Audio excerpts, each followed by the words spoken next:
Ok, bonjour tout le monde, petite vidéo très rapide, ça n'est pas une vidéo du dimanche, c'est une vidéo, je sais pas quand elle sortira, peut-être un mercredi, où je vous explique un petit peu, un petit truc sympathique qui en vaut pas la peine de faire une grosse vidéo, mais qui vaut quand même la peine d'en parler. Vous l'aurez remarqué, je tourne les 4 dernières vidéos le même jour, donc j'ai la même voix de lendemain de soirée. Désolé. Si je te fais une vidéo aujourd'hui, c'est pas pour te donner un nouveau tuto, c'est pas pour te présenter un nouveau matériel révolutionnaire, non, c'est juste pour te parler des 2-3 choses qui me donnent un bon coup de pied au cul quand j'ai plus la motivation. Et par 2-3 choses, j'entends 2-3 films, séries, vidéos, soit. Personnellement, il y a quelques réalisations qui me donnent vraiment une motivation de dingue, qui me la redonnent quand je l'ai plus. Premièrement, et je pense que c'est la plus grosse au monde, c'est le film Le sel de la terre, qui suit un petit peu Sebastião Salgado. Et j'ai l'impression de l'avoir dit avec une voix qui déraille complètement, et je m'en excuse. Si tu connais pas ce photographe, je t'invite vraiment à te bouger pour aller mettre son nom sur Google et regarder un petit peu ce qu'il fait.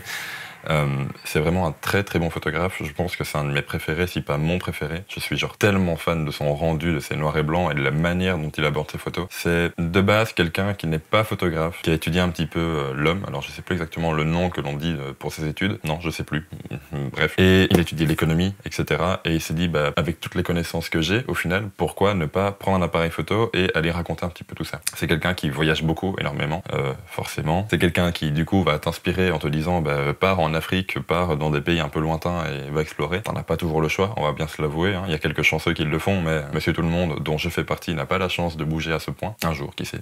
Mais soit. Et ce film, du coup, de 1h30, 1h40, te permet un peu de suivre ce personnage, ce photographe, dans la réalisation d'une de ses séries. Si je me trompe pas, il me semble que c'est Genesis. Il n'a rien à voir avec le groupe de Phil Collins, mais bon, les deux sont excellents.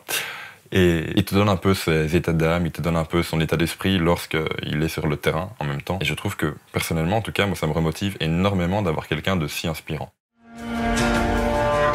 Quand j'arrivais au bord de cet immense trou, j'ai senti dérouler devant moi en quelques fractions de secondes l'histoire de l'humanité, l'histoire des constructions de pyramides, la tour de Babel, les mines du roi Salomon. Comment aurais-je pu me douter que j'allais découvrir bien plus qu'un photographe? Deuxième chose qui me remotive également, ce n'est plus un film, c'est une série. Alors elle est disponible sur Netflix, il n'y a aucun sponsor là derrière évidemment. Elle s'appelle Terre de lumière, Tales by Light il me semble en anglais, si je dis pas de bêtises. Et cette série de 2 saisons suit par chaque épisode un photographe dans son élément. Il y a énormément de photographes nature là-dedans, c'est ce que je reproche un peu à la série, mais elle est quand même assez inspirante je trouve. Tu as des photographes animaliers, tu as des photographes de paysages, tu as des photographes de... comment on pourrait appeler ça? Photographe social, je sais pas trop. En gros dans la première saison il y en a un qui va suivre des moines bouddhistes dans leur temple. Et là où par exemple j'ai quelques reproches à faire dans le style où c'est vraiment beaucoup plus américain, où t'as des plans beaucoup plus cinéma, en gros ça débarque vraiment avec ses gros souliers en mode regardez c'est un photographe, que le premier, le sel de la terre, est beaucoup plus discret je trouve, mais soit ça te donne quand même l'envie de sortir de chez toi et de faire des vidéos et de faire des photos. Terre de lumière, donc la série, je trouve aussi pas mal axé matériel, alors ça dépend des épisodes, mais il y a quelques épisodes où on te montre vraiment en gros la marque et le modèle de chaque appareil photo et de chaque objectif. On te parle pas mal aussi de matériel en mode regardez avec un grand angle j'arrive à faire ça. Bon, il y a des fois où c'est chouette, il y a des fois où c'est un peu chiant quand même, genre quand on te dit que cette photo n'a été réalisée que par drone et que sans drone c'était impossible de la faire, bah je suis pas totalement d'accord.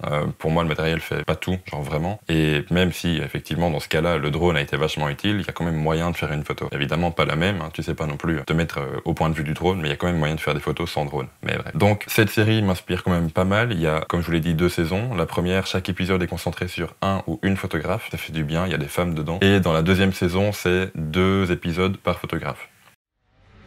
A friend once told me, if you follow what you love, it will not lead you astray. There's an insatiable desire in me to explore with a camera in hand. I follow my curiosity, my instinct, as it tells me to go to the ends of the earth. Et troisièmement, il y a quelques chaînes YouTube qui me mettent un énorme coup de pied au cul. Il y en a certaines que vous connaissez certainement, style Casey Neistat ou Peter McKinnon. Il y en a d'autres un peu plus discrètes. On a notamment en France la chaîne YouTube Grain, qui est pas mal, genre vraiment bien. Tu as la chaîne de Christian Mattegrab, qui est également super bonne. Alors, j'aime bien ce gars-là, enfin j'aime bien le personnage, donc je pense que du coup je suis pas très neutre, mais bref. J'aime bien son rythme de vie un peu genre, j'ai la flemme, mais je suis hyper doué.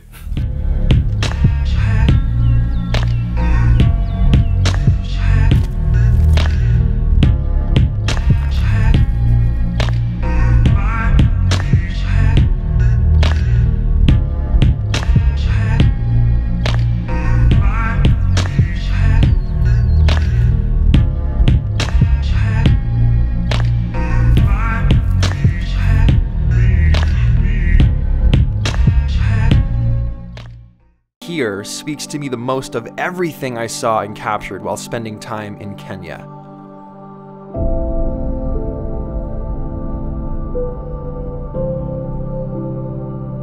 This is what a drought looks like. It's pretty horrible, right? Dead crops, nothing grows, there's no water to nourish these crops, so you have no food, nothing to drink, nothing to eat. These people are having to leave their farms to find food elsewhere, find safety elsewhere. Mais donc voilà, je t'invite à mettre en commentaire, toi, ce qui te motive. Si tu as des vidéos, des petites perles comme ça à partager avec les autres, je t'invite à mettre tout ça en commentaire. Tant que tu y es, laisse un j'aime. Pourquoi pas à t'abonner si tu viens d'arriver. Salut à toi. Et nous, on se retrouve dimanche pour, cette fois-ci, une vraie vidéo. Celle-ci est un peu plus détente. Bref, ciao.